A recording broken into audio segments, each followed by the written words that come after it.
Hello guys, ये देखिए IQ Z6 light, ये मैंने ओके कर दिया, बन गया मेरा मोबाइल। एक और पड़ा है अभी J6 प्लस, जिसका मुझे पासवर्ड नहीं पता।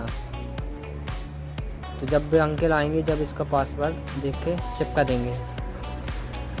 और अभी मेरे पास पड़े हैं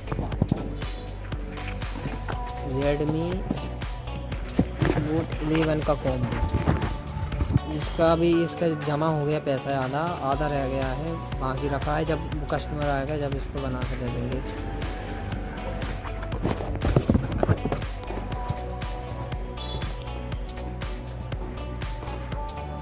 चलो ठीक है गाइस, बाय बाय।